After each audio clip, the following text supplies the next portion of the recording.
जी, आज के लेक्चर का आगाज करते हैं। सबसे पहले प्रीवियस लेक्चर में से कोई क्वेश्चन पूछना चाहते हो तो पूछ लीजिए। जी, जब भी कंपनी का रिजर्वेशन करवाते हैं सर, वो अगर कैंसिलेशन करे, उसको रजिस्टर ना करे रजिस्ट्रार, तो वो सर 60 डेज का टाइम होता है उसके पास, 30 डेज का या कमीशन, तो वो सर उस दिन से शुरू हो जाता है जब से रिफ्यूजल। हाँ जी बिल्कुल। अगर नेम रिजर्व करवाने के लिए गए, रजिस्ट्रार ने रिफ्यूज कर दिया तो हमारे पास ऑप्शन होती है कि SCCP के साथ अपील फाइल कर सकते हैं विद इन 30 डेज, तो उसी दिन से शुरू हो जाएगा। जी एक मिनट है जी। एफिशिएंसी अगर खत्म करके फिर वापस रजिस्ट्रार के जमा कराते हैं तो फिर उसके उस दिन से 60 डेज होते हैं उनके पास। जी, अगर वो फर्ज कीजिए अपील फाइल नहीं करते, डेफिशिएंसी रिमूव करके डॉक्यूमेंट्स दोबारा रजिस्ट्रार के पास सबमिट करवा देते हैं और फिर रजिस्ट्रार अगर रिफ्यूज करता है दोबारा, तो अब जो 30 डेज होंगे वो सेकंड रिफ्यूजल के बाद होंगे, क्योंकि अब जो रिफ्यूजल है वो सेकंड जो डेट थी तब हुई है। नहीं सर, जिनके जो प्रमोटर सर कितने दिन होंगे कि वो डेफिशिएंसी खत्म करके? देखिए, डेफिशिएंसी रिमूव करने के लिए कोई टाइम पीरियड लाने स्पेसिफाई नहीं किया। अगर डॉक्यूमेंट्स उनके रिफ्यूज कर दिए जाते हैं तो डेफिशिएंसी रिमूव करनी है, वो चाहे जितने दिनों में मर्जी रिफ्यूज कर ले, उसको दोबारा रिवाइज करके सबमिट करवा दे, उसमें टाइम लिमिटेशन नहीं है। रिवाइज डॉक्यूमेंट सबमिट करवाने में कोई टाइम लिमिटेशन नहीं है। सर ये क्या फैक्ट में लिखा है कि अगर सब्सक्राइबर होता है वो मेंबर शेयर होल्डर बन जाते हैं इनिशियल शेयर्स के, अगर शेयर कैपिटल वाले के। जी बिल्कुल। अब लगा था कि वो गारंटी देती है कि हम पे कर देंगे, अगर उस पेमेंट से पहले कंपनी डिफॉल्ट कर जाती है फिर वो 100% लायबल होंगे जो मेंबर्स होंगे। अगर फर्ज कीजिए कि शेयर्स जो सब्सक्राइबर्स थे उन्होंने एग्री किया कि हम शेयर लेंगे, कंपनी रजिस्टर हो गई, अब इसके बाद कुछ 30 डेज के अंदर अंदर उन्होंने शेयर बाय करने होते हैं कंपनी से, पैसे अदा करके वो शेयर बाय करने होते हैं। क्वेश्चन का ये है कि अगर with in 30 days company default कर जाए वो लायबल होंगे कि नहीं। इसका जवाब यह है कि with in 30 days company default कर ही नहीं सकती, क्योंकि इनकॉर्पोरेट होने के बाद नॉर्मली जो एक certificate of commencement of business obtain करना होता है उसमें थोड़ा टाइम लगता है। हर कंपनी ने नहीं, कुछ कंपनीज ने। तो certificate of commencement of business के बाद वो जाके फिर लोगों के साथ एग्रीमेंट्स कर सकते हैं, बारोइंग एग्रीमेंट।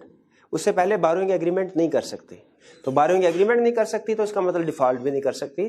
तो ये क्वेश्चन जो है ये प्रैक्टिकेबल नहीं है। ठीक, और अगर ये 30 डेज में पे नहीं वो परचेज नहीं करते शेयर तो फिर मजीद एक्सटेंड होगा। अगर वो with in prescribed period 30 days में शेयर बाय नहीं करते तो क्या होगा, ये हम रेलिवेंट कंसेप्ट में स्टडी करेंगे। शेयर बाय करेंगे इस स्टेटस पे वो शेयर होल्डर बन चुके हैं या अभी वो जब पेमेंट करेंगे शेयर होल्डर? अभी देखे मेंबर बन, देखे सब जब कंपनी रजिस्टर हो गई तो वो मेंबर बन गए हैं, लेकिन शेयर होल्डर अभी नहीं बने क्योंकि अभी उन्होंने शेयर बाय नहीं किए। वो जब शेयर बाय करेंगे तब वो मेंबर भी बन जाएंगे और शेयर होल्डर भी बन जाएंगे। और कोई क्वेश्चन? वन बाय वन जी।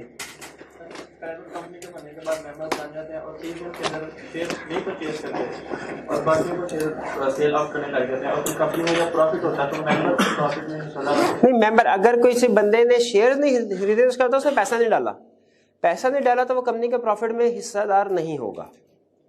ठीक है, अगर वो उनका क्वेश्चन यह है कि अगर वो मेंबर बनते हैं लेकिन शेयर बाय नहीं करते हैं, ठीक है, तो कंपनी नाम में हम आगे चल के पढ़ेंगे, तो उस सूरत में वो फिर मेंबर भी नहीं रहते। लॉ कहता है भाई आप इस कंडीशन पे बने थे कि आप शेयर खरीदेंगे, आपने वादा किया था, अब आपने 30 दिन में शेयर नहीं खरीदे, वादा खिलाफी किया, मेंबर भी नहीं रह पा रहे। जी, उसमें कोई बंदा मेंबर बनना चाहता है तो बन सकता है? एसोसिएशन नॉट फॉर प्रॉफिट में कोई मेंबर बनना चाहता है बिल्कुल बन सकता है। कोई हाँ, शेयर इशू नहीं करती, कैसे बनेगा आप बताइए, कैसे बनेगा? सोचे कैसे? मेमोरेंडम में रजिस्टर करवा ले, ठीक है, मेमोरेंडम में अपना नाम रजिस्टर करवा। देखिए एक तरीका तो है शेयर खरीदे, जिनका शेयर कैपिटल नहीं होता, अगर किसी कंपनी का शेयर कैपिटल नहीं है, मेमोरेंडम में एग्री करके कि हम कंट्रीब्यूट करेंगे तब भी मेंबर बन सकते हैं आप। जी, इधर से कोई क्वेश्चन था? जी, आर्टिकल में हम फाइल देख सकते हैं, उसको चेंज कर सकते हैं। ये आज के लेक्चर में कंसेप्ट पढ़ाना है मैंने, ये मेमोरेंडम का होगा, ये यहाँ में इस क्वेश्चन का आंसर वहां पे आ जाएगा। और कोई क्वेश्चन? जी, option available to subscriber में लिखा है decision or solution on this matter shall be final। तो कौन सा डिसीजन इसका चेंज हो सकता है? देखिए रिजर्वेशन ऑफ नेम में एक बात लिखी है और दूसरा रिजर्वेशन ऑफ नेम के साथ साथ जो रिफ्यूजल होती है डॉक्यूमेंट्स की, उस पर अपील फाइल करते हैं। SCCP दोनों जगह पे ये लिखा है कि कमीशन का डिसीजन फाइनल होगा, अपील इसके डिसीजन के खिलाफ कोर्ट में फाइल नहीं की जा सकती। हमारे सिलेबस की हद तक आंसर ये है कि ये डिसीजन फाइनल है, अपील फाइल नहीं की जा सकती। हमारे सिलेबस की हद तक आंसर ये है जी।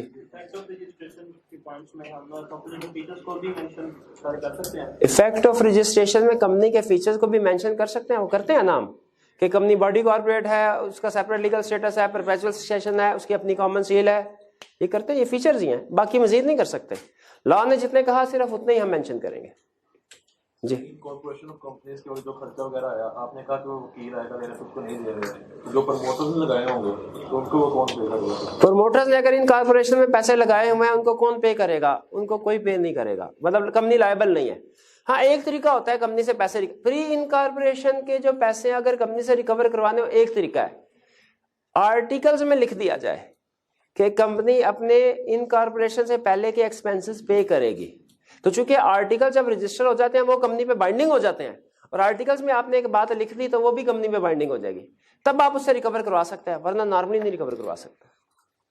और कोई क्वेश्चन जी? सर, विदिन 60 डेज पीरियड होता है नेम रिजर्वेशन का, और अगर रजिस्ट्रार कोई हमारी डेफिशिएंसी आई और उसको हमें कंप्लीट करना है, और आपने कहा कि उसके लिए कोई टाइम लिमिट नहीं है, अगर वो 60 डेज के बाद है तो फिर तो नेम कैंसिलेशन बिल्कुल। अगर आपने डॉक्यूमेंट सबमिट करवाने में देर लगाते हैं तो 60 दिन बाद नेम कैंसिल, उसको अगेन वो दोबारा रिजर्व करवा ले।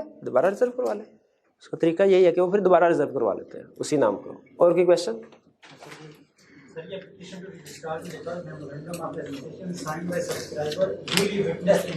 हाँ, ड्यूली विटनेस क्या है? देखिए, ये विटनेस का लफ्ज अक्सर आएगा। विटनेस का मतलब होता है गवाह, ठीक है, कि जब आप एग्रीमेंट कर रहे हैं, जैसे मेमोरेंडम ऑफ एसोसिएशन और आर्टिकल्स ऑफ एसोसिएशन सब्सक्राइबर्स इसको बना रहे हैं, साइन किया उन्होंने, तो साथ में किसी ना किसी फॉर्मेलिटी है, गवाह का होना जरूरी है। विटनेस का जो गवाह का होना क्यों जरूरी है? वो ये कहता है कि जी ये फॉर्म मेरे सामने फिल किया गया है और इसमें जो पर्टिकुलर्स हैं मैंने चेक किए हैं वो ठीक है, यानी ये बंदा, इसका शनाख्ती कार्ड नंबर यही है, ये इसी एड्रेस पे रहता है, इसने अपने जो दूसरे पर्टिकुलर्स बताए हैं वो ठीक है। एक फॉर्मेलिटी होती है।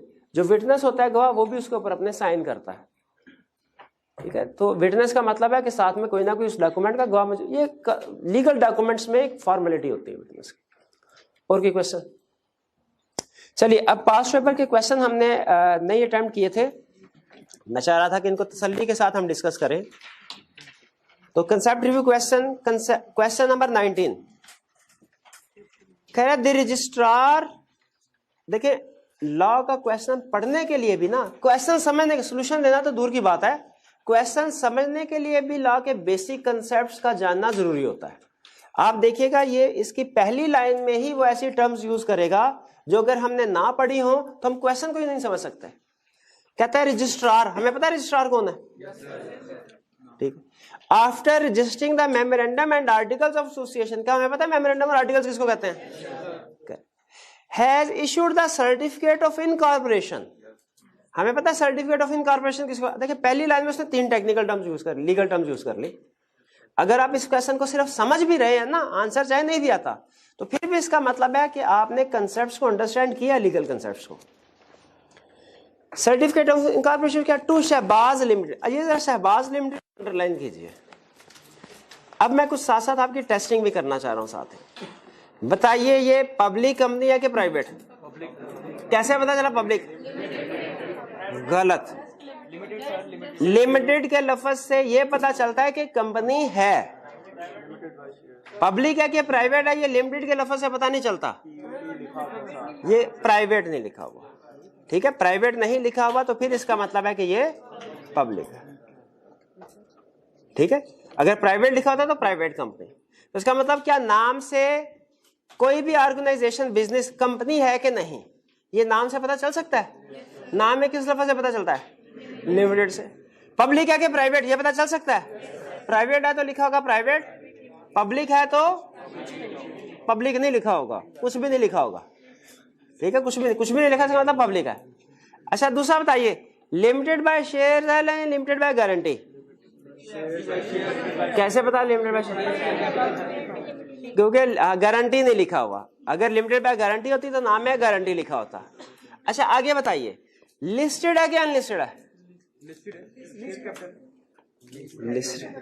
अनलिस्टेड का शेयर कैपिटल नहीं होता क्या? हाँ जी। ये नाम से पता नहीं चल सकता, लिस्टेड है कि अनलिस्टेड है ये नाम से पता नहीं चल सकता। क्वेश्चन में उसने आगे पीछे इंफॉर्मेशन में बताया होगा, ठीक है, ये ज़हन में रखिएगा बातें। फिर कह रहे हैं company with an authorised share capital of ₹300 million. Authorised share capital का मतलब ये होता है कि कंपनी का मैक्सिमम शेयर कैपिटल इतना हो सकता है जो उसने रजिस्टर करवाया। अब कंपनी चाहे तो जितना भी उसने रजिस्टर्ड या ऑथोराइज्ड शेयर कैपिटल है सारे का सारा एक दफा इशू कर दे लोगों को, चाहे तो किस्तों में कर दे, कभी 100 मिलियन कर दिया, कभी 50 मिलियन कर दिया, इस तरह। अगर कंपनी 300 मिलियन में से 200 मिलियन के शेयर्स इशू करती है, शेयर कैपिटल इशू करती है, क्या ये पार्टली पेड शेयर्स होंगे या fully paid? Fully paid. Partly paid का मतलब होता है कि आपने एक शेयर की कुछ प्राइस ली फेस वैल्यू। देखिए शेयर कैपिटल और शेयर में क्या फर्क है? शेयर कैपिटल टोटल, बिल्कुल। जैसे देखें मैं एक्सप्लेन, फर्स्ट कीजिए ये है 300 मिलियन कंपनी का ऑथोराइज्ड शेयर कैपिटल है 300 मिलियन। इसकी डिवीजन क्या है? इसकी डिवीजन है, फर्ज कीजिए 3 मिलियन शेयर्स ऑफ ₹100 ईच, ठीक है। ये है इसकी फेस वैल्यू या नॉमिनल वैल्यू, ये है इसके नंबर ऑफ शेयर्स। कंपनी ये तो कर सकती है कि 1 मिलियन शेयर अभी इशू करे, 2 मिलियन शेयर बाद में जब जरूरत पड़े इशू करे, ये पॉसिबल है।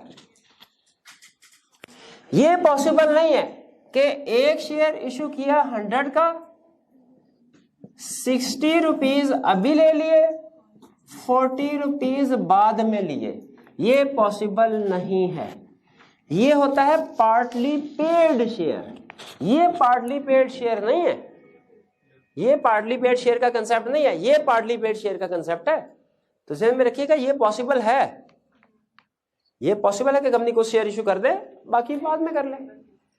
लेकिन शेयर जो इशू की है उनकी जितनी वैल्यू बनती है वो सारी की सारी एक ही वक्त में रिसीव करनी होगी, उसकी इंस्टॉलमेंट्स नहीं होगी। तो ये कंसेप्ट ध्यान में रखिएगा।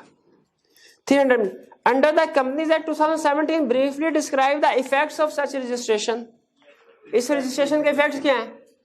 पहला कंपनी बॉडी कॉर्पोरेट होगी, separate legal status, perpetual succession, common seal, और इसके अलावा मेंबर जो सब्सक्राइबर्स हैं मेंबर हो जाएंगे, इनिशियल शेयर्स के होल्डर हो जाएंगे,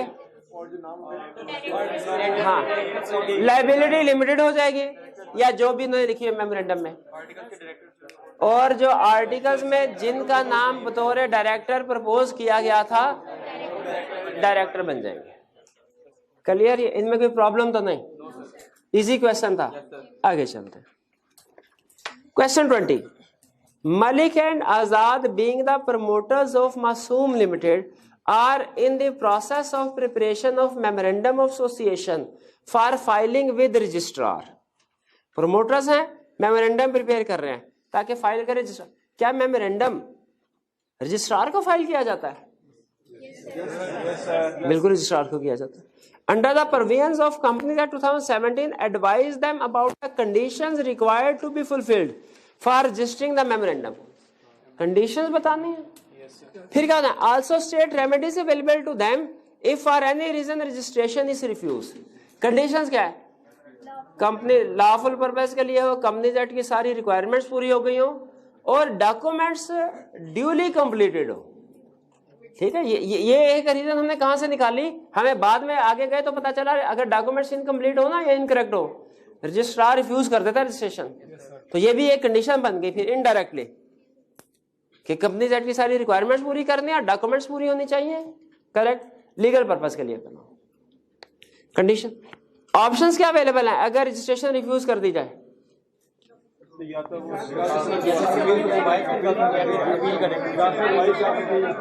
पहली ऑप्शन रिवाइज डॉक्यूमेंट जमा कराते, दूसरी एससीसीपी के पास अपील फाइल करने, कितने दिनों में? 30 दिन, और एससीसीपी का डिसीजन फाइनल होगा, correct. 21 what is the procedure for forming a company? Procedure for forming, procedure for registering, procedure for incorporating, एक ही चीज है। तो प्रोसीजर बता देंगे स्टेप बाय स्टेप। शुरू कहां से करेंगे? रिजर्वेशन ऑफ नेम से, शाबाश।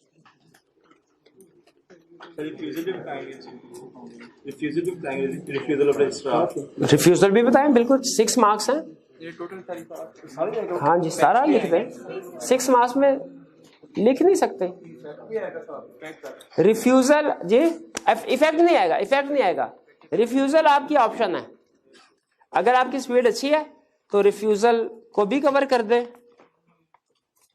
वरना रिफ्यूजल को रहने दे, अप्रूवल ऑफ रजिस्ट्रार तक कर ले, यानी अप्रूवल ऑफ रजिस्ट्रार भी लिखना है। हाँ, सर्टिफिकेट ऑफ इनकॉर्पोरेशन, ये सर्टिफिकेट ऑफ इनकॉर्पोरेशन को डिस्क्राइब कर रहा है, ये कोई एक प्रोसीजर नहीं है, इसको नहीं लिखेंगे जो प्रोसीजर लिखते हुए, क्योंकि वो सर्टिफिकेट ऑफ इनकॉर्पोरेशन को डिफाइन कर रहा है सिर्फ, तो ये हमारे प्रोसीजर का हिस्सा नहीं है। Question 22 what are the criteria based on which the registrar shall incorporate any company and grant a certificate of incorporation? ये क्राइटेरिया कहां पढ़ा हमने अभी थोड़ी देर पहले? किस क्वेश्चन में पढ़ा? क्वेश्चन 20 में, बिल्कुल जी। दो कंडीशन है कि अप्रूवल, कंडीशंस की बात कर रहा है ना वो।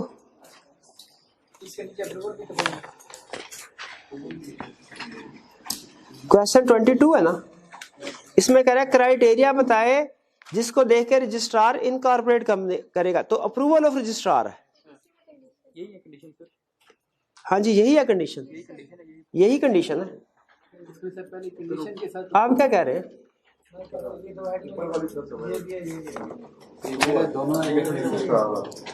एप्लीकेशन टू नहीं, एप्लीकेशन वाला पॉइंट लिखने की जरूरत नहीं है, ठीक है। हाँ, अप्रूवल में एक चीज वो लिखते हैं, डॉक्यूमेंट्स वैलिड होनी चाहिए, कंप्लीट होनी चाहिए, ड्यूली कंप्लीटेड डॉक्यूमेंट्स होनी चाहिए, ये पॉइंट लिख ले अप्रूवल में तीसरा। बाकी वो एप्लीकेशन टू रजिस्ट्रार लिखने की जरूरत नहीं है। Question 23 On 29th April 2012, a memorandum of association of AB Limited was filed for registration in the office of registrar. एक मेमोरेंडम जो है वो फाइल किया गया था रजिस्ट्रार के ऑफिस में। However, on 25th May 2012, a letter from the registrar office was received by the subscribers to the memorandum, in which the registration was refused on the ground that the objects stated in the memorandum were inappropriate. Letter मिला और उन्होंने कहा कि G object जो आपने लिखे हैं वो सही नहीं, सही पर्पस के लिए आप कंपनी नहीं बना रहे। Describe what course of action is available to AB limited in the above situation according to the companies act 2017। Appeal, हाँ, रिवाइज करे या अपील करे, और हम क्वेश्चन में दोनों लिखेंगे। तो ऑब्जेक्ट चेंज कर देना, जिस पर उसे एतराज है ऑब्जेक्ट चेंज भी तो कर सकते हैं। एग्जाम में हम दोनों पॉइंट लिखेंगे, प्रैक्टिस में जाहिर है हमको ये काम करेंगे, या डॉक्यूमेंट्स रिवाइज करेंगे या कमीशन के पास जाएंगे। Question 24 list the document that are required for the incorporation of a company. Memorandum of association, article of association, declaration of compliance और एड्रेस फॉर कम्युनिकेशन, जिसपे क्वेश्चन 23 में वो नोटिस आया था रिफ्यूजल का, वो एड्रेस दिया था तो नोटिस आया था ना। Case studies 25 A newly incorporated company has received a bill from a corporate lawyer for services relating to company's incorporation. Company के पास बिल आया लॉयर से। The lawyer was hired by the promoter who have refused to make the payment. Promoter ने higher किया था, उन्होंने कहा हमारे लिए थोड़ी, हम अपने लिए थोड़ी हायर किया, कंपनी बनाने के लिए आपको किया था है, कंपनी से जाके पैसे लीजिए। Explain whether the company is liable to pay this amount. Liable, क्यों लायबल नहीं है? प्री इनकॉर्पोरेशन कॉन्ट्रैक्ट के लिए लायबल नहीं है, एग्जिस्ट नहीं करती थी वो लाइबिलिटी में नहीं। हाँ, एक सिचुएशन में लायबल हो सकती है अगर उसके आर्टिकल्स में इंक्लूड कर दिया जी। हाँ, ये भी लिख दीजिए कि अगर आर्टिकल्स में इंक्लूड कर दिया जाता है तो फिर वो लायबल होगी।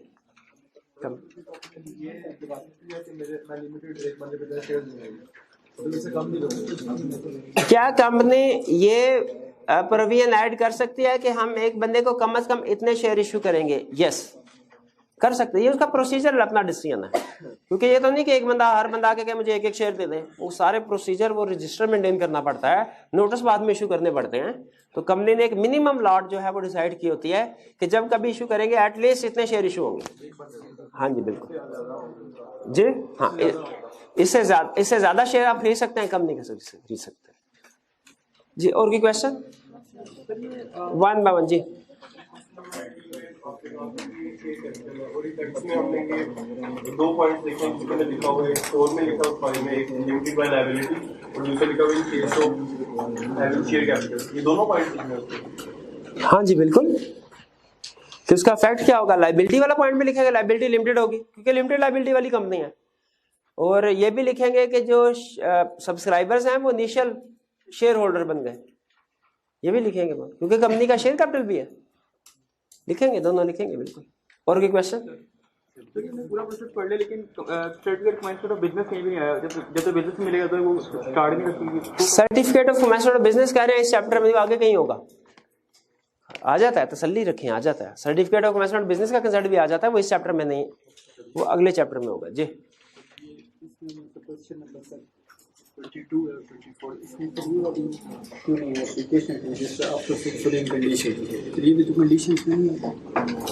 कौन सी चीज कंडीशन में?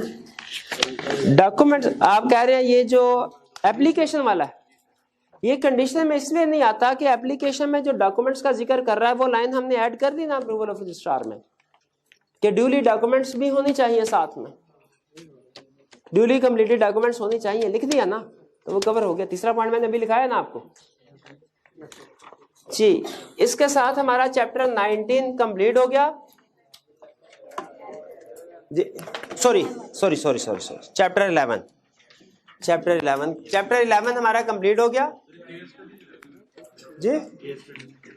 हाँ, एंड में केस, हाँ वो आपकी जो एक्स्ट्रा प्रैक्टिस के लिए केस स्टडीज है वो मैं कंपाइल कर रहा हूँ, उसके सोल्यूशन भी बना रहा हूँ। केस स्टडीज और राइटिंग है, उसके सोल्यूशन के बगैर मुनासिब नहीं है, वो आपको पता नहीं, एवेल्युएशन नहीं कर सकेंगे। तो वो इंशाल्लाह नेक्स्ट वीक में आपके साथ शेयर कर दी जाएगी। बुक है कि नेक्स्ट वीक में आ जाएगी, नेक्स्ट वीक में इंशाल्लाह बुक भी अवेलेबल होगी। और कोई क्वेश्चन? टेस्ट? हाँ जी बिल्कुल, टेस्ट आपका नेक्स्ट वीक में होगा, इस वीक में नहीं है। टेस्ट का सिलेबस होगा चैप्टर 11 और चैप्टर 12 का भी कुछ हिस्सा जो इस वीक में हम पढ़ लेंगे, या नेक्स्ट वीक में 1-2 लेक्चर्स जो होंगे हमारे, चैप्टर 12 का पोर्शन भी कुछ शामिल करेंगे उसमें। ठीक, और कोई क्वेश्चन? चलिए आज के लेक्चर की तरफ चलते हैं। आज हम स्टार्ट करने जा रहे हैं चैप्टर 12। चैप्टर 12 रिलेट करता है हमारी मोस्ट इंपोर्टेंट डॉक्यूमेंट से। एक कंपनी के पर्सपेक्टिव से बताए मोस्ट इंपोर्टेंट डॉक्यूमेंट्स कौन सी है? Memorandum of association, articles of association. ठीक है, ये 2 डॉक्यूमेंट्स हैं। अगर आप मुझसे कहें कि सर चैप्टर 12 की समरी बता दीजिए हमें, तो मैं आपसे कहूंगा कि चैप्टर नंबर 12 जो है इसमें 2 डॉक्यूमेंट्स का जिक्र किया गया है। एक मेमोरेंडम ऑफ एसोसिएशन और दूसरा आर्टिकल्स ऑफ एसोसिएशन। और मेमोरेंडम ऑफ एसोसिएशन, अच्छा बताइए, आपसे पूछता हूं, दोनों अहम है, दोनों में से ज्यादा अहम कौन से है? मेमोरेंडम। तो हमारी इस चैप्टर का तकरीबन 80% जो मटेरियल है वो मेमोरेंडम पे बेस कर रहा है और तकरीबन 20% मटेरियल आर्टिकल्स पे बेस कर रहा है। दोनों में हमने क्या चीज सीखनी है? देखिए, मेमोरेंडम और आर्टिकल, इन दोनों डॉक्यूमेंट्स के अंदर जो पैराग्राफ होता है ना, लॉ की आदत है वो पैराग्राफ नहीं कहता, वर्ड यूज नहीं करता, वो वर्ड यूज करता है क्लॉज, वो वर्ड यूज करता है सेक्शन, सब सेक्शन, ये अल्फाज, वो पैराग्राफ यूज नहीं करता। तो मेमोरेंडम ऑफ एसोसिएशन के अंदर जो डिफरेंट सेक्शंस होंगे उनको कहा जाता है क्लॉज। तो हम मेमोरेंडम में पढ़ेंगे इसकी क्लासेस कौन कौन सी हैं, यानी इसमें कौन कौन से पैराग्राफ या सेक्शन शामिल होते हैं, और फिर हर एक के बारे में पढ़ेंगे कि इसे चेंज कैसे किया जाए, बल्कि सॉरी अल्ट्रेशन या वेरिएशन, अल्ट्रेशन कैसे की जाती है, जो लीगल टर्म है वही यूज करते हैं। इसी तरह आर्टिकल्स ऑफ एसोसिएशन में भी हम दो चीजें पढ़ेंगे। पहली चीज क्या, क्लॉजेस क्या हैं इसकी, और दूसरे अगर इनमें अल्ट्रेशन करनी हो वो कैसे करेंगे। ये हमारा पूरे चैप्टर का स्कोप है, बस इसके बाद चैप्टर खत्म हो जाएगा। लेकिन इसमें एक ट्विस्ट है। वो ट्विस्ट क्या है, आर्टिकल्स ऑफ एसोसिएशन में आपने जिस भी क्लास में अल्ट्रेशन करने हैं, जिस भी क्लास में अल्ट्रेशन करने हैं उसका प्रोसीजर सेम है। लेकिन मेमोरेंडम ऑफ एसोसिएशन में जब आप अल्ट्रेशन करेंगे तो वो हर क्लास का डिफरेंट प्रोसीजर, एक क्लास के लिए हो सकता है डिफरेंट प्रोसीजर, दूसरी के लिए डिफरेंट प्रोसीजर। तो यहां पे थोड़ा हमें ध्यान रखना पड़ता है कि कहीं ये ना हो वो हमसे अल्ट्रेशन का प्रोसीजर पूछे इस क्लास का और हम इसका लिख दें, बस इस चीज का ध्यान रखना है। तो हमारे पूरे चैप्टर का स्कोप आपके सामने आ गया। हमने क्या करना है, हमने इस चैप्टर में किन डॉक्यूमेंट्स के बारे में पढ़ना है, memorandum of association, article of association. पहले पढ़ेंगे मेमोरेंडम की क्लासेस क्या है, अल्ट्रेशन कैसे होगी, फिर पढ़ेंगे आर्टिकल्स की क्लासेस क्या है, अल्ट्रेशन कैसे होगी। पहले मेमोरेंडम से स्टार्ट करते हैं। आज के लेक्चर में हम स्टडी करेंगे मेमोरेंडम की क्लासेस, क्या क्या सेक्शंस हैं, इसमें लिखा क्या क्या जाता है। इसके 5 क्लासेस वेरी इंपॉर्टेंट। ये छठी तो बराए नाम है, जैसा था लीगल फॉर्मेलिटी, ठीक है, वो होती है अंडरटेकिंग, सब्सक्रिप्शन क्लास। इसमें सब्सक्राइबर अंडरटेकिंग देते हैं, वादा करते हैं सर हमने ऊपर जो कुछ लिखा है इसके मुताबिक ही काम करेंगे और कंपनी इसके मुताबिक ही चलेगी, ठीक है। सर उसके बाद अपना नाम वगैरह लिखते हैं, एड्रेस लिखते हैं, और भी चीजें जो पर्टिकुलर है। तो ये तो सिंपल अंडरटेकिंग देते हैं, फिर शेयर्स, कितने शेयर्स हमने, और पर्टिकुलर ऑफ सब्सक्राइबर, ये फॉर्मेलिटी, ये अहम कंसेप्ट था। ये क्लासेस, सबसे पहले नेम क्लास। नेम क्लास में क्या लिखा होगा, हमने का नाम लिखा होगा, और क्या लिखा होगा, नाम के साथ कुछ और वर्ड्स ऐड किए जाएंगे, जैसे लिमिटेड, जैसे प्राइवेट, जैसे गारंटी। एक और लफ्ज बताए,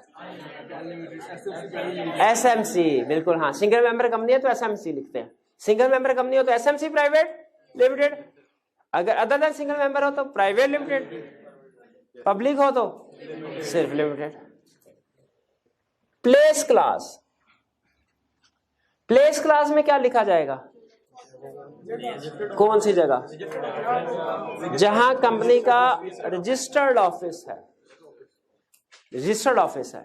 देखिए हम एक टर्म बोलते हैं हेड ऑफिस या ब्रांचेस, लॉ हेड ऑफिस की बजाय टर्म यूज करता है रजिस्टर्ड ऑफिस। ये होती नॉर्मली हेड ऑफिस या, लेकिन लाजमी नहीं, हेड ऑफिस के अलावा किसी और को भी रजिस्टर्ड ऑफिस कहा जा सकता है। आपने हमेशा जब कभी लॉ में वर्ड यूज करना है, हेड ऑफिस नहीं यूज करना, कौन सा यूज करना, रजिस्टर्ड ऑफिस। ये वो ऑफिस है जहां पे कंपनी की जो लीगल जो कम्युनिकेशन वगैरह होती हैं इस ऑफिस एड्रेस पे होंगी। अच्छा, इसमें क्या कंप्लीट एड्रेस लिखा जाएगा प्लेस क्लास में? ला कहते हैं नहीं, आपने इसमें सिर्फ प्रोविंस लिखना है। प्रोविंस, कितने प्रोविंस है पाकिस्तान के? 4 के 5? 5 है, 4। अच्छा चलें, जितने भी हैं, मेरा ख्याल है 4 है। गिलगित बल्तिस्तान मेरा ख्याल अभी प्रोविंस नहीं है ना। पंजाब है, सिंध, केपी के, बलूचिस्तान, प्रोविंस का नाम लिखेंगे, ठीक है। कंप्लीट एड्रेस रिक्वायर्ड नहीं, वो नहीं लिखना। और अगर रजिस्टर्ड ऑफिस किसी ऐसी जगह पे है जो पाकिस्तान का हिस्सा नहीं है, क्या कोई, सॉरी, जो प्रोविंस का हिस्सा नहीं है, किसी पाकिस्तान का हिस्सा है, प्रोविंस का हिस्सा नहीं है। क्या एग्जाम्पल है? इस्लामाबाद पाकिस्तान का हिस्सा है, प्रोविंस का हिस्सा नहीं है। ठीक है, जैसे गिलगित बिल्तिस्तान अगर अभी प्रोविंस नहीं बना तो फाटा कबायली इलाका जा वगैरह वगैरह। इसका मतलब है कुछ एरियाज ऐसे हैं पाकिस्तान में जो किसी प्रोविंस के साथ अटैच नहीं लेकिन पाकिस्तान का हिस्सा है। अगर ऐसी बात है तो फिर वहां पे हम उस पार्ट का नाम लिखेंगे, प्रोविंस नहीं लिखेंगे क्योंकि अभी किसी प्रोविंस के साथ अटैच है नहीं वो। जैसे इस्लामाबाद, ठीक है, क्लासिक एग्जांपल है इसकी इस्लामाबाद। क्लियर हो गया? इसका मतलब यह हुआ हमने ये सीखा कि अगर कंपनी अपना रजिस्टर्ड ऑफिस एक प्रोविंस से दूसरे प्रोविंस या एक प्रोविंस से part of the Pakistan not part of A province उधर शिफ्ट करती है तो उसे क्या करना पड़ेगा? प्लेस क्लास चेंज करनी पड़ेगी, दूसरे अल्फाज में मेमोरेंडम में अल्टरेशन करवानी पड़ेगी। ठीक है, एग्जाम में इसी तरह छोटा सा क्वेश्चन 2 नंबर के साथ उसने पूछ लिया, छोटा सा कंसेप्ट था कि कंपनी ने अपना जो रजिस्टर्ड ऑफिस है वो लाहौर से मुल्तान शिफ्ट करना है, तो बताइए मेमोरेंडम में अल्टरेशन होगी कि नहीं होगी? जी नहीं होगी। लाहौर से मुल्तान शिफ्ट करना है, लाहौर भी पंजाब में है, मुल्तान भी पंजाब में है। जब दोनों पंजाब में है with in the same province तो क्यों अल्टरेशन करवाएंगे? नहीं करवाएंगे। ये छोटा सा क्वेश्चन था ई-कैप का, इसमें भी आप मार्क आ गए। चलिए आगे चलें। हाँ हो अच्छा, इस दफा उसने एमसीक्यू पूछा, उसमें उसने ब्रैकेट में लिख दिया कि ये दोनों पंजाब के सिटीज हैं, क्योंकि उसने कहा शायद कोई और दूसरा, फॉर एग्जाम्पल कोई कराची वाला, उससे थोड़ी पता हमें जो सिंध के प्रोविंसेस हैं सारे उनका थोड़ी पता है। कराची का पता है, सॉरी सिंध के जो प्रोविंसेस, सॉरी आज मेरा ना मोहल्ले वकू वाला कंसर्ट मेरा जरा खराब है जो सिंध के जितने भी सिटीज हैं थोड़े कराची का पता है और किसका? हैदराबाद, सखर और लाड़काना। हाँ लाड़काना, वो कैसे भूल गया मैं, लाड़काना। ठीक है, ये चाह डीजी खान। चलिए चलिए, तो ये कंसेप्ट समझ गया, प्लेस क्लास। आगे चलते हैं, बस कर दे, आगे चलते हैं। Principal line of business class. Principal line, देखें एक कंपनी बहुत से काम कर सकती है। वो हो सकता है टेक्सटाइल सेक्टर का काम करती हो सकता है केमिकल्स, हो सकता है ऑटो सेक्टर में काम करती हो, बहुत से काम जो वो मुनासिब समझे, प्रोजेक्ट अच्छा है, काम स्टार्ट कर सकते हैं। पहले रिक्वायरमेंट ये होती थी कि जितने भी काम आपने करने हैं आप इस क्लास में लिखें। इस क्लास का पहले नाम कुछ और होता था, अब उन्होंने कहा नहीं, सारे नाम लिखने के लिए वो कंपनी क्या करती थी 20-25 लिख देती थी, फिर भी उनकी तसल्ली नहीं होती थी तो आगे लिख देती थी एनी अदर बिजनेस। वो सारा वो कहा ये क्या है, इसकी बजाय सिर्फ एक लिख लीजिए, क्या? Principal line of business class. Line of business से क्या मुराद है? जो काम करेंगे आप, जिसका सेल परचेज करेंगे। ठीक है, जिसमें सेल, जैसे शुगर, जैसे टेक्सटाइल, ठीक है, इसी तरह सीमेंट, मेडिसिन का, फार्मास्यूटिकल, क्लॉथ, जो भी है कंपनी। ये है लाइन ऑफ बिजनेस। प्रिंसिपल का मतलब क्या है जी? इनके भाई का स्पेलिंग तो ठीक करवा लूंगा भाई। Principal, principal line of business, जो सबसे ज्यादा ट्रांजैक्शन जिस बिजनेस की हो रही है वो हमारा प्रिंसिपल लाइन ऑफ बिजनेस हो। जैसे अगर कंपनी टेक्सटाइल में भी काम कर रही है, केमिकल सेक्टर में भी कर रही है, टेक्सटाइल में 60% काम है और केमिकल में 40%, प्रिंसिपल लाइन ऑफ बिजनेस कौन सा होगा? एक ही लिखना। और नाम में ऐसा लफ्ज आना जरूरी है जिससे पता चले प्रिंसिपल लाइन ऑफ बिजनेस क्या है। वो कहता है नाम का मैच होना जरूरी है प्रिंसिपल लाइन ऑफ बिजनेस के साथ। जैसे आदम जी इंश्योरेंस कंपनी, नाम और principal line of business match करता है कि नहीं करता? करता है। कहता है इसी तरह नाम और principal line of business match होने चाहिए। अच्छा, प्रिंसिपल लाइन ऑफ बिजनेस में सुने, कह रहा है हमने यहाँ पे प्रिंसिपल लाइन ऑफ बिजनेस जो भी है उसको मेंशन करना है और ये मैच होना चाहिए नेम के साथ, ये बता दिया। सब्सटेंशियल, अच्छा प्रिंसिपल लाइन ऑफ बिजनेस होता क्या है आगे एक्सप्लेन कर रहा है, जिसमें सब्सटेंशियल एसेट्स या रेवेन्यू हो कंपनी का। सब्सटेंशियल, जैसे फर्ज कीजिए पहले देखा जाएगा टेक्सटाइल बिजनेस भी कर रही है कंपनी, केमिकल का भी कर रही है और ऑटो सेक्टर में भी कर रही है, शुगर सेक्टर में भी कर रही है, 4-5 सेक्टर। सबसे पहले देखेंगे हम कंपनी का, लॉ ने 2 क्राइटेरिया दिए हैं डिसाइड करने के लिए कि प्रिंसिपल लाइन ऑफ बिजनेस क्या होगा। कहता है विच एवर इज हायर, यानी पहले देखें कंपनी के टोटल एसेट्स कितने हैं, टोटल रेवेन्यू कितने हैं, दोनों में से जो हायर है उसको लीजिए। अगर सारे सेगमेंट्स का टोटल एसेट्स देखे 500 मिलियन, टोटल रेवेन्यू देखा 700 million, whichever is higher, decision किसकी बेस पे होगा, रेवेन्यू की बेस पे। आगे अब रेवेन्यू में 4 सेक्टर्स हैं, एक सेक्टर का रेवेन्यू 10 है, एक का 20, एक का 30, एक का 40। प्रिंसिपल लाइन ऑफ बिजनेस में कौन से वाला सेक्टर लिखा जाएगा, 40% वाला, यह है प्रिंसिपल लाइन ऑफ बिजनेस। और फिर हमने ये भी इंश्योर करना है principal line of business name के साथ कंपैटिबल हो। सब्सटेंशियल, ये प्रिंसिपल लाइन ऑफ बिजनेस कैसे डिसाइड करेंगे ये समझ आ गया। पहले रेवेन्यू और एसेट्स दोनों का टोटल लेके देखेंगे कौन सी हायर फिगर है, और फिर देखेंगे उस फिगर के अंदर किस डिपार्टमेंट किस सेक्शन का सबसे ज्यादा फिगर है परसेंटेज में, वो हमारे प्रिंसिपल लाइन ऑफ बिजनेस हो जाएगा। आगे चलते हैं। Company can not engage in prohibited और restricted business. Principal line of business smuggling नहीं हो सकता।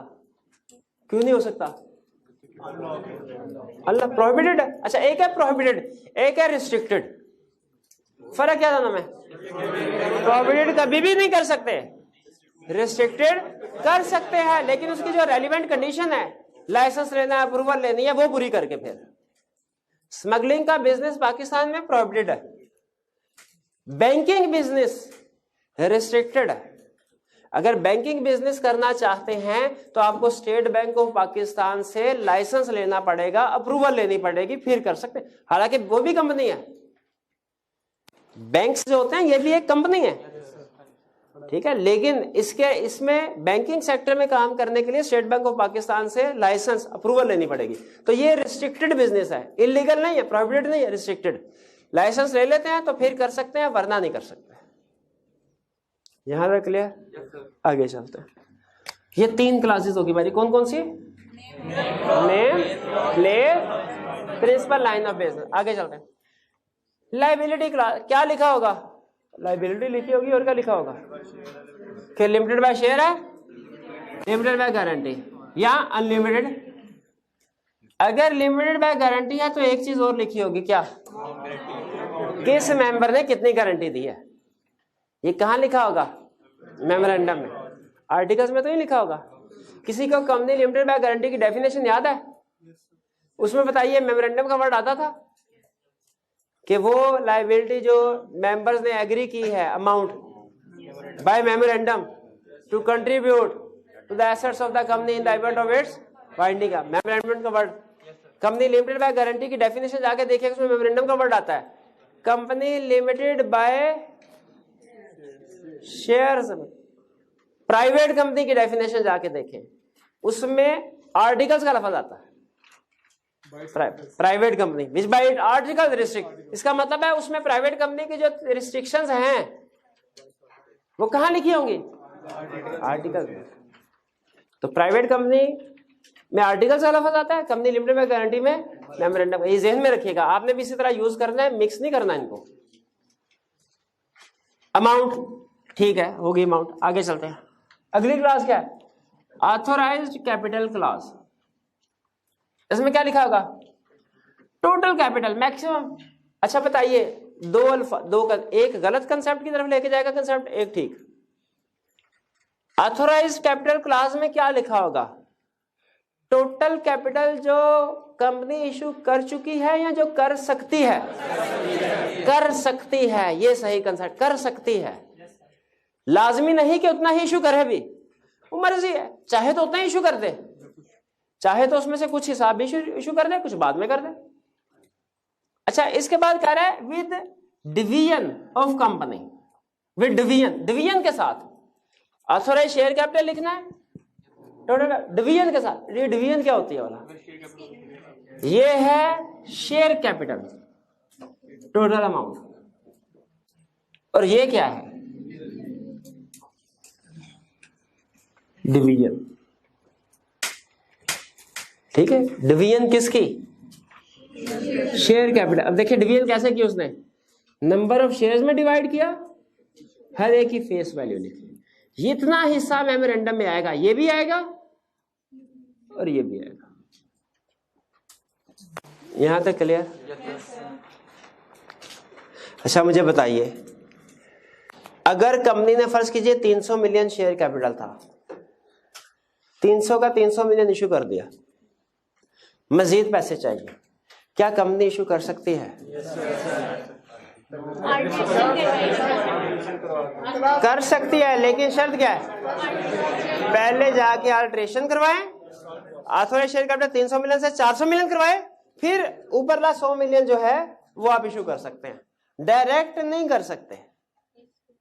इसका मतलब है कैपिटल क्लास की भी अल्ट्रेशन हो सकती है, लेकिन इसका प्रोसीजर हम पढ़ेंगे, उसका प्रोसीजर अलग होगा। यहां तक क्लियर?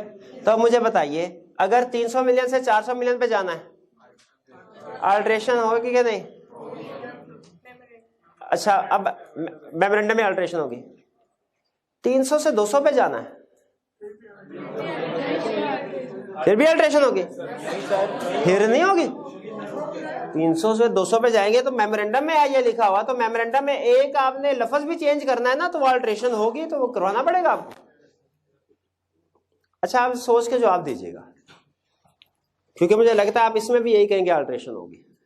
सुना, 300 मिलियन है, 300 मिलियन है, 300 का 300 मिलियन ही रखा, चेंज क्या किया, यहां पे 3 डिवीजन किया, 3 मिलियन शेयर्स ऑफ 100 ईच है ना, इसको 30 मिलियन शेयर्स ऑफ 10 ईच कर दिया। अब बताइए अल्ट्रेशन होगी कि नहीं? अल्ट्रेशन होगी, अल्ट्रेशन अभी भी होगी। हाँ, क्योंकि मेमोरेंडम में लिखा हुआ, मेमोरेंडम में एक लफ्ज भी चेंज करा, अल्ट्रेशन होगी। ठीक है, मैंने कोशिश की थी ट्रैप करने की, और आप समझे मैं इतना मासूम हूं, पहले आपको आंसर बता के फिर क्वेश्चन पूछूंगा।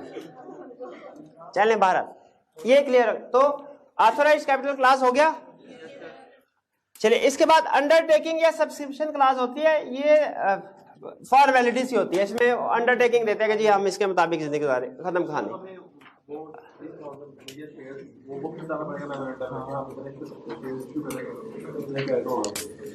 नहीं। अच्छा सुन लें, इनका क्वेश्चन ये है, सर अगर कंपनी का ऑथराइज्ड शेयर कैपिटल है 300 million, 3 million shares of ₹100, director ये चाहते हैं कि 3 मिलियन नहीं 1 मिलियन शेयर इशू करे, क्या मेमोरेंडम में बताना पड़ेगा इसमें से कितना शेयर कैपिटल हम इशू करें? नहीं बताना पड़ेगा। मैं थोड़ा सा टेक्निकल टर्म एक ऐड करता हूं, जो टोटल मैक्सिमम लिमिट है ना जितना आप इशू कर सकते हैं, उसे कहते हैं ऑथराइज्ड शेयर कैपिटल। उनमें से जितना इशू कर चुके होते हैं, जितना इशू उसे कहते हैं issued share capital. Issued share capital, पुराने जमाने में एक और टर्म होती थी पेड अप शेयर कैपिटल। हाँ, वो इशूड शेयर कैपिटल का वो हिस्सा होता था, डेफिनेशन हिस्सा होती थी। ऑथराइज्ड शेयर कैपिटल जो टोटल मेमोरेंडम में रजिस्टर करवाया, issued share capital authorised share capital का वो हिस्सा जो जनरल पब्लिक को इशू हो चुका है, और पेड अप कैपिटल में कहते थे इशूड शेयर कैपिटल का वो हिस्सा जो जनरल पब्लिक ने पे कर दिया हुआ है। अब इशूड शेयर कैपिटल और पेड अप कैपिटल एक ही चीज है। क्यों एक ही चीज है? फुली पेड, ठीक है, फुली पेड शेयर इशू होते हैं, तो अब जितना इशूड है उतना ही पेड अप। लेकिन कितना इशूड शेयर, मेमोरेंडम में सिर्फ ऑथराइज्ड शेयर कैपिटल आएगा, इशूड शेयर कैपिटल मेमोरेंडम में नहीं आएगा, paid up share capital memorandum में नहीं आएगा, सिर्फ ऑथराइज्ड आएगा। क्लियर? आगे चलते हैं। अब दो कंसेप्ट छोटे छोटे, एक है बोरिंग पावर। एग्जाम में क्वेश्चन आया, उसने कहा कंपनी का डायरेक्टर बैंक के पास लोन लेने के लिए गए, बैंक ने कहा लाओ भाई लोन, ठीक है इसलिए बैठे हुए हैं, मेमोरेंडम आर्टिकल्स लाओ। डायरेक्टर ने मेमोरेंडम कंपनी के सामने रखा, सॉरी बैंक के सामने रखा, बैंक ने मेमोरेंडम को पढ़ा और कहने लगा वो आप इसमें गलती कर गया। डायरेक्टर ने कहा वो क्या? उन्होंने कहा इसमें आपने ये तो लिखा हुआ है कि ऑथराइज्ड शेयर कैपिटल आप इशू कर सकते हैं, शेयर कैपिटल इशू करके पैसे ले सकते हैं। ऑथराइज्ड कैपिटल का जिक्र है, शेयर कैपिटल का जिक्र है, जिससे साबित होता है कि आप शेयर इशू करके पैसे इकट्ठे कर सकते हैं। लेकिन इसमें बोरिंग पावर लोन का जिक्र नहीं है कि आप लोन भी ले सकते हैं। तो मेमोरेंडम में चूंकि लोन का जिक्र नहीं है, आप लोन क्लास भी ऐड करवा के लाएं, फिर आपको लोन देंगे। डायरेक्टर ने कहा हो सर गलती हो गई, ऐसा कीजिए, हम कहाँ भागे जा रहे हैं, आप लोन हमें इशू कर दें, हम अगली एजीएम में मेमोरेंडम की अल्टरेशन करा देंगे, लोन क्लास डलवा लेंगे। बैंक ने कहा ठीक है ये लो लोन। क्या बैंक ने सही किया? बैंक ने सही किया। कैलकुलेशन गलत है, जवाब ठीक है। सुने, इसका जवाब ये था कि ट्रांजैक्शन वैलिड है, इसलिए कि बोरोइंग पावर या लोन का मेमोरेंडम में होना जरूरी नहीं है। मेमोरेंडम की जितनी क्लासेस है, जो रिक्वायर्ड क्लासेस हैं, इनमें कहीं पे भी ये नहीं लिखा हुआ कि बोरोइंग क्लास भी हो। हर कंपनी की बाय डिफॉल्ट ये पावर होती है कि वो जरूरत पड़ने पे बोरोइंग, बैंक से भी बोरोइंग कर सकती है और जरूरत पड़ने पे डिबेंचर्स भी इशू कर सकती है। डिबेंचर पता ना क्या होते हैं, शेयर की तरह के होते हैं, लेकिन ये लोन का होता है, इन पे डिविडेंड नहीं, इंटरेस्ट। डिबेंचर भी इशू कर सकती है और बैंक से लोन भी। ये इनहेरेंट पावर है, बाय डिफॉल्ट कंपनी की पावर है। मेमोरेंडम में लिखा होना जरूरी। देखिए अगर लोन क्लास तो पढ़ाता ना आपको। और बताए गलती निकालिएगा। एक बैंक के पास मेमोरेंडम जमा करवाया एक कंपनी ने, उसकी ऑथोराइज कैपिटल क्लास ही नहीं थी, तो बताइए एतराज बनता है कि नहीं बनता? डिपेंड करता है। हो सकता है कंपनी का शेयर कैपिटल हो ही ना, लिमिटेड हो सकता है कि नहीं हो सकता, लिमिटेड बैक गारंटी है। फिर तो हम क्वेश्चन का 2 हिस्सों में आंसर करेंगे यार। कि ला है कॉमन सेंस की बातें, सिर्फ सोचना पड़ता है। अब देखिए बातें छोटी छोटी थी, जैसे ही सोल्यूशन आया वो बस माइंड को उस साइड से चलाने की जरूरत है। जिस तरीके से आई कैप दाव पेच खेलता है, आई कैप के दाव पेच एक दफा समझ आ जाए, ला आसान हो जाता है। तो वो हम इसी तरह छोटी छोटी प्रैक्टिस करके, बाद में केस स्टडीज की भी प्रैक्टिस करके इंशाल्लाह हम महीने 1.5 महीने में इस काबिल हो जाएंगे। केस स्टडी हमारे लिए इंशाल्लाह इजी हो जाएंगे, कोई प्रॉब्लम नहीं। दूसरा, companies act to override memorandum of association and articles of association. एक होती है हिरार्की। हिरार्की मैं आपके सामने लिख रहा हूं, आप भी लिख लें। कंपनीज एक्ट, फिर मेमोरेंडम ऑफ एसोसिएशन, फिर आर्टिकल्स ऑफ एसोसिएशन, फिर रेजोल्यूशन। पहले तो मुझे यह बताइए कि इन चारों टर्म्स के साथ आप फेमिलियर है ना? कंपनीज एक्ट क्या है? Memorandum of association, articles of association, resolution. Companies act पूरे पाकिस्तान में कितने हैं? मेमोरेंडम और आर्टिकल्स हर कंपनी के अलग-अलग। एक कंपनी के अंदर मेमोरेंडम और आर्टिकल्स एक ही होगा, ठीक है, लेकिन एक कंपनी के अंदर रेजोल्यूशन कई हो। भाई जब कभी मीटिंग हुई कोई ना कोई डिसीजन तो होगा, तो रेजोल्यूशन होगी। क्वेश्चन ये राइज होता है कि अगर कभी कंफ्लिक्ट हो कंपनीज एक्ट में और मेमोरेंडम में, कंपनीज एक्ट में मेमोरेंडम में किसकी बात माननी चाहिए? Companies act. जैसे फर्ज कीजिए कंपनीज एक्ट ये कहता है कि पब्लिक कंपनी के केस में मिनिमम मेंबर डायरेक्टर, फर्ज कीजिए वो कहता है कि 3 होने चाहिए। कंपनी के मेमोरेंडम आर्टिकल्स में ये लिखा कि मिनिमम 2 होंगे, पब्लिक कंपनी के 2 होंगे। किसकी रिक्वायरमेंट प्रीवेल करेगी? किसकी रिक्वायरमेंट वैलिड समझ से आएगी? ओवरराइड करने का मतलब यह है कि इसका स्टेटस ऊपर आए, अगर कभी कंफ्लिक्ट हुआ तो इसकी बात मानी जाएगी। आप मेमोरेंडम में कोई ऐसी चीज नहीं लिख सकते जो कंपनीज एक्ट के खिलाफ हो। इसी तरह मेमोरेंडम और आर्टिकल्स में कंफ्लिक्ट हो तो, आर्टिकल्स में रेजोल्यूशन में कंफ्लिक्ट हो तो आर्टिकल्स, ये बात समझ आए। लेकिन कंफ्लिक्ट का मतलब समझे, कंफ्लिक्ट का मतलब स्टूडेंट समझते हैं डिफरेंट। कंफ्लिक्ट का मतलब क्या है?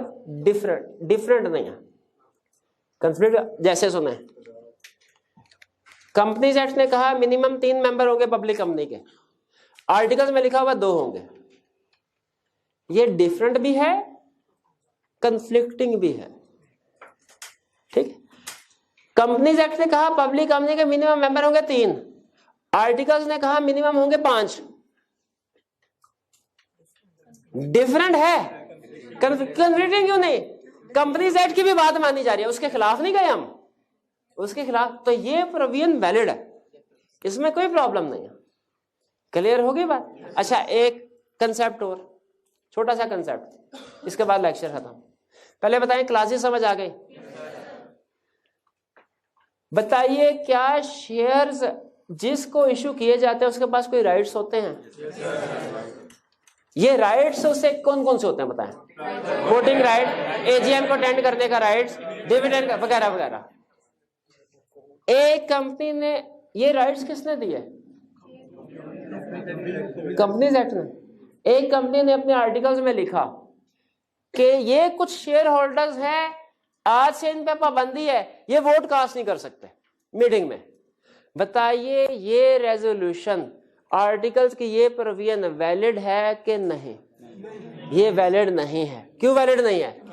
आर्टिकल्स की कोई भी बात कंपनीज एक्ट को ओवरराइड नहीं कर सकती, और कंपनीज एक्ट में लिखा हुआ है कि हर एक का राइट है, डिविडेंड भी रिसीव करेगा, वोटिंग में अगर कंपनी ने डिक्लेयर किया डिविडेंड, और वोटिंग जनरल मीटिंग में अटेंड भी करेगा और वोट भी कास्ट करेगा, उसको रोका नहीं जा सकता। ये उसके बुनियादी हकूक हैं। जी ये बात समझ आ गई? चलिए, और क्लासेस भी क्लियर हो गई। चलिए आज का क्वेश्चन आज का लेक्चर यहाँ पे खत्म करते हैं। आप इतने क्वेश्चन पूछते हैं वही घूम रहे होते हैं, लेकिन अच्छी बात है क्वेश्चन पूछना। तो इंशाल्लाह इसके जो इस कंसेप्ट आपने रीडिंग करके आइएगा, इसके जो क्वेश्चन होंगे इंशाल्लाह नेक्स्ट लेक्चर में डिस्कस करेंगे। अल्लाह हाफिज।